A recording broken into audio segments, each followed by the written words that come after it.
Current Kibet, time for us now to get to a conversation.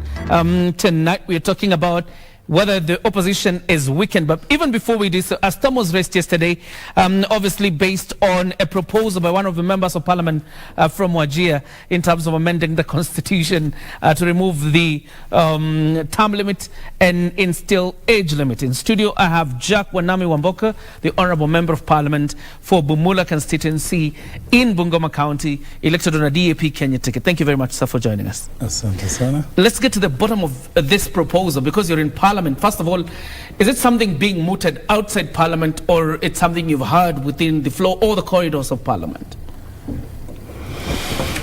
I think, for me, I would go by what the Constitution says. Article 142(2). The person in the name of a president shall only hold office for not more than 2 terms or 5 years each. So that's where we start. That's where you start. But the same Constitution goes ahead through Article 255, 256, 257 to allow, to give credibility to any member who has views such as my good friend from Fafi, to advance them constitutionally. So 2 things. We are constitutionally, it's his right to say what he's trying to say, to imagine what he's trying to imagine, though unimaginable, but it is his right constitutionally. It is his right. Where I sit, my brother, very many Kenyans have fought for this democracy we're enjoying now. Some, including by way of their blood, they fought for what we have, for where we are. When you listen to Mambo Mbotela in these studios of KBC, what he went through during Moi time, you don't want to imagine that rule. So it is his right to imagine. But we will personally, I will fight. You will fight it. We will fight with our blood. And let's talk about it a bit. But also, yes, we expected. We expected this. It's not catching us by surprise.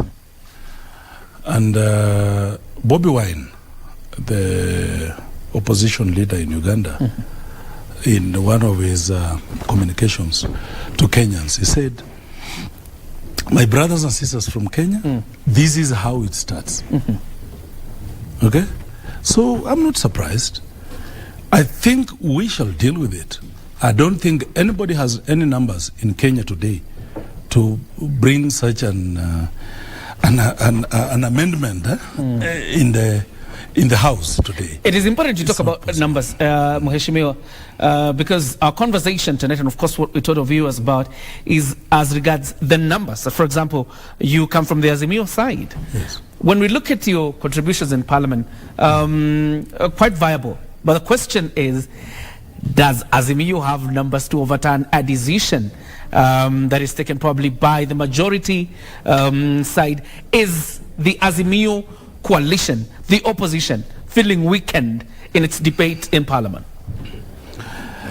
My brother, this is a constitution amendment, and the constitution gave a lot of weight to such amendments as if you want to challenge today the supremacy of the constitution, if you want to challenge anything about territory, your territorial bill about Kenya, Bill of Rights, sovereignty of the people, functions of parliament, and such a bill as to extend the term of the president, the threshold in the House is very high.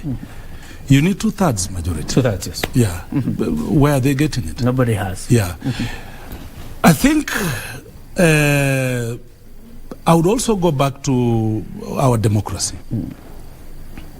The president has pronounced himself that he wants, he will not come to opposition, okay, to buy people. Those are the days of Kanu and all that. And even members who are ready to be bought, I can tell you, they came and bought some during, you see, when now, you remember the debate was numbers. Is it the Azimio, we are the majority of them? Okay, some members went. I don't want to use the word bought, but they are even crying. My brother. Why, they are being emasculated there? No, they thought that is the milk of land and honey. But as it is emerging, that's not the case. So primarily and fundamentally, nobody can have such numbers. I know so many people in Kenya, Kwanza, for instance, who cannot entertain such. It is not possible to take us to that draconian way of dealing with things. Absolutely. And before William Ruto, we had Arap Moi. He did his term 10 years and went. We had Mwai Kibaki. Moi did 24. No, when we came through with the term limit. Moi did 10. Yeah. Kibaki did 10. Uhuru has done 10. I don't think President Ruto is mad to even imagine. Actually, but going by what Bobby Wayne said, you know, they have experienced dictatorship. This is how it starts. All right. Fafi MP spoke. I saw Cherargei. You know, the ranking members. And it goes with ranks, my brother. Wale wa chini, wale wa katikati, wale wa juu. I saw my brother Cherargei pronounce himself. To that, I will not be surprised. Right. But I will tell you that is hot air. All right. As opaque as it comes, I don't think any Kenyan in their sane mind can do that. I actually want us to move away from that subject because the ranking file of the UDA party have denied, the mooting of such an idea. But I want us to deal with the general business of Parliament. The general business of Parliament. Does the opposition feel weakened in the transaction of business in the National Assembly, for example? Not really. Yeah, not really. Even when you have one of your members of Parliament somewhere in industrial area? Look, not really. Waluke, what Waluke is going through, and let me speak about it. It is very sad today. If we can imagine the current, what we are going through, what the current judicial system is going through in Kenya. It is very sad. The other day I listened to Nordin Haji, the DPP, on an interview with, I think, KTN. And he's out of his mind. You know, a DPP going on national TV to say, I was under pressure to prosecute so-and-so, to prosecute so-and-so. Then we would ask ourselves, then who else did the DPP prosecute under pressure? Okay? And then today, the Deputy President of Kenya, Gachagua, his case is withdrawn. That guy said he was under pressure. So what will not make Wanami Wamboka MP Bumala from Bungoma constituency, from Bungoma county, to imagine that then even those who framed Waluke were not under pressure? You believe he was framed? If Gachagua Rigathi was framed 7-point-something billion, the Kiambu case, 558 billion. You're talking about Waitito's? Waitito's case, 558 billion, my brother, then everybody else was framed. Why Waluke? The good minister from Kilifi, Aisha Juma. She was framed. So that is a case you will be making. Waluke was framed. And what we are asking, it's actually dangerous for the country. It is very dangerous for the country. At some point, it's going to be unacceptable for us to imagine, for us to get at peace with the fact that you are charging Waluke and you are withdrawing Rigathi. As Bungoma And when you people, say Rigathi, we are not the deputy president. Yes. Of course, with all the due respect, we, the Bungoma people, are not children of a lesser God. We are going to start asking very serious questions about all this. Everybody, if the regime of President Ruto wants to start on that platform where everybody else with serious cases is at peace, then let it apply equally. Okay. If you are saying the Deputy President Rigathi is innocent, this other case of Kiambu is innocent, Aisha Juma is innocent, then, okay, Chumo. You saw Chumo of Former Kenya Power. Kenya Power. I think it was about 400 and something. Yeah, 400 million. They're saying is innocent. This man in his course of doing business, just not serious amounts. All right. You're saying you want Waluke to be charged, my brother. 67 years. Where have we heard of that? All right, and I'm sure that's a case you will be making probably in a different forum. Yeah. But as you do that, because I have about 3 minutes to wind up, let's talk about the Senate race that is upcoming in Bungoma. It appears to be a titan, a battle of titans, because you have Azimio lining up, in fact, saying they want to take the seat probably to marshal their numbers in the Senate. Kenya Kwanza doesn't appear to, to have unity in terms of which candidate to front. How do you see that going? Very quickly. I know it's tricky because just after elections, we had Kenya Kwanza had one plus advantage. But after Wetangula's resignation, our speaker now, our good speaker, it's 50-50. Now, Bungoma is going to be very interesting. And we are gearing up ourselves. We're gearing up ourselves, and the people of Bungoma will decide. Yes. Your party, DAP Kenya, because obviously it's a new party in the bloc, having done very well in the last elections. DAP, we have no candidate in Bungoma, but we have an Azimio candidate, Azimio Coalition Party, the Honorable Wafula Ominyinyi. We have my good friend, my predecessor, Mabonga. Yeah. Yes, we have my good friend Wakoli. Yeah, that's it. All right, and we'll see how that goes. We are, everybody is putting their best foot forward. Yes. All right. As I told you, in the Senate, we are 50-50, and everybody wants that seat. All right. As we wind up the last minute on that camera, your last word to the people of Bumala constituency. Not really the last word.